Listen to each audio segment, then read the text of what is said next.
Lia. Voilà, donc vous avez l'habitude de me voir parler de sujets tout en étant toujours rigolote, etc. Là, ça va vraiment être un sujet plus sérieux parce que c'est un sujet vraiment qui me porte à cœur. Le sujet, c'est le rapport avec l'argent. De nos jours, jusqu'où les gens peuvent aller pour avoir de l'argent. Qu'est-ce qu'ils sont prêts à faire? C'est incroyable. On va pas se mentir, tout le monde aime l'argent. Celui qui dit qu'il n'aime pas l'argent, c'est un menteur. Mais il faut se poser la question, quel est ton rapport avec l'argent? Jusqu'où peux-tu aller pour une certaine somme d'argent? C'est un sujet qui peut vraiment parler aux hommes comme aux femmes. Mais moi, aujourd'hui, je voudrais vraiment sensibiliser les femmes, les filles, les jeunes filles, enfin toute la gente féminine, quoi. Il faut savoir que l'argent, c'est une spirale infernale. Moi, personnellement, je suis une femme VVV. Ça veut dire valeur validée par le veto. Vous allez comprendre ce que c'est. Là, clairement, je vais vous expliquer le schéma pour que vous compreniez. Mais il faut être très attentif parce que je vais parler rapidement.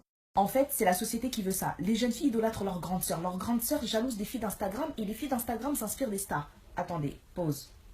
Vous voulez vivre comme des stars, mais on n'est pas des stars. On n'a pas la même vie, on n'a pas les mêmes moyens, on n'a pas le même compte en banque, même au niveau du tissage, tu vois pas que c'est pas le même. Bordel. On va pas se mentir, c'est la vérité. Moi, mes cheveux, c'est censé s'appeler des brésiliennes. Mais moi, j'ai une brésilienne sur ma tête. Quand tu regardes les cheveux de Beyoncé, elle a tout Rio, elle a le carnaval, on dirait que c'est elle le Brésil.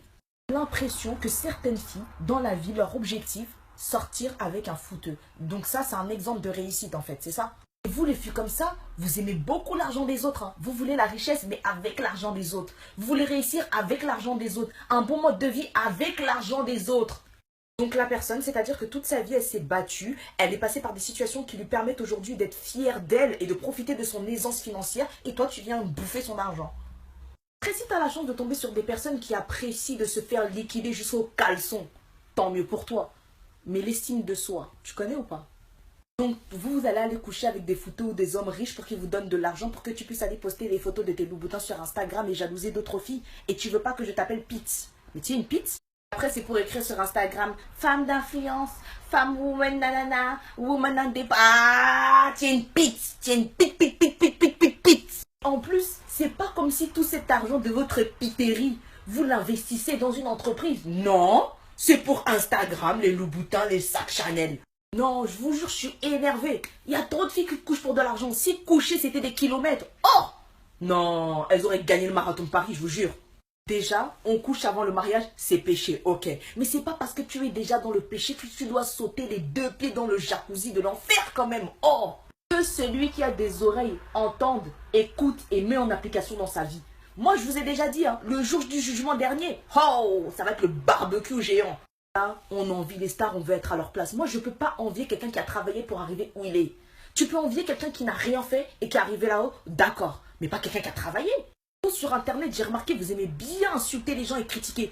Quand c'est Nabila, les anges, là, vous les insultez pas, hein. Vous les critiquez pas là, eux. Hein. Nous, on est là, on fait des vidéos, on essaye d'entreprendre des choses, on essaye de montrer une bonne image de la jeunesse en France, on dit des vérités, du moins on essaye, et vous venez nous critiquer. Quand je vais m'acheter des sacs Chanel, des loups-boutins en compagnie, que je vais faire un ravalement de façade et que je vais poster des photos sur Instagram, là vous allez être content. Oh, t'es trop belle ma chérie, oh mon amour des cœurs. En fait, c'est ça que vous aimez, c'est ce à quoi vous aspirez. C'est comme ça que vous voulez que vos enfants vous perçoivent et qu'ils deviennent eux aussi. C'est triste, c'est vraiment triste. Au lieu de chercher un exemple, une personne à qui s'identifier et vivre sa vie par procuration, essayez d'être la personne que vous aurez aimé être, mais par vos propres moyens. Juste préciser quelque chose parce que les gens comprennent ce qu'ils veulent comprendre. Il y a des filles qui sont escort girls ou prostituées par dépit et non parce que c'est un choix. Et ces filles-là, je les respecte. Mais aujourd'hui, c'est pas de ce cas-là que je parle.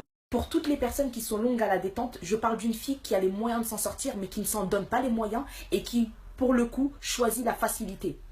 Un jour, j'étais chez mes parents et je regardais l'incroyable famille Kardashian. Donc, c'est une émission avec la famille Kardashian pour ceux qui connaissent. Bon, c'est drôle à regarder, c'est divertissant, voilà, bon, ça fait passer le temps. On va pas se mentir, c'est même pas de l'envie ou quoi que ce soit, mais forcément quand tu regardes ce genre d'émission où ils montrent énormément leur richesse, bah t'aimerais bien quand même être à leur place, tu vois ce que je veux dire? Donc il y a mon père qui passe et lui vraiment il déteste vraiment tout ce qui est télé-réalité et compagnie, encore plus les Kardashians parce qu'à la maison on le saoule tous avec les Kardashians. Et là il me dit quelque chose et ça m'a marqué. Je vous traduis, en gros il m'a dit pourquoi vous enviez la vie des stars alors qu'elles sont vides à l'intérieur et que pour supporter la vie qu'elles mènent, certaines prennent des drogues ou d'autres se suicident. Voilà, donc c'est la fin du débat. J'espère que vous avez compris le message que j'essaye de faire passer. Personne n'est parfait, moi non plus. Dans tous les cas, je suis responsable de ce que je dis et non responsable de ce que vous comprenez.